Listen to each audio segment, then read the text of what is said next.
Hello, welcome to my মোমাস mini blog. তো আজকে শুক্রবার আমরা পুরীতে পুজো দিতে যাচ্ছি। ভোর এখন বাজে ওই 5টা মতো। তো আমরা সবাই রেডি হয়ে গেছি। তো সবাই রেডি হচ্ছে আস্তে আস্তে।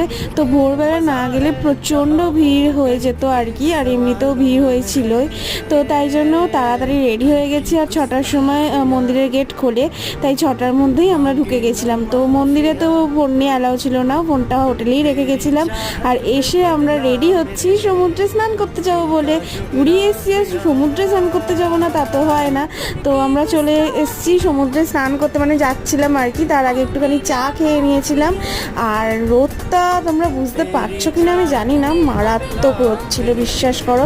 মানে প্রচণ্ড রোদ ছিল, প্রচণ্ড গরম ছিল, বাড়িতে তো হাঁটাই যাচ্ছিল না। তো এইভাবেই মজা করে সেই দিনটা কাটালাম। যদি তোমাদের ভিডিওটা ভালো লেগে থাকে, লাইক শেয়ার সাবস্ক্রাইব করে দিও। চলো বাই, টাটা।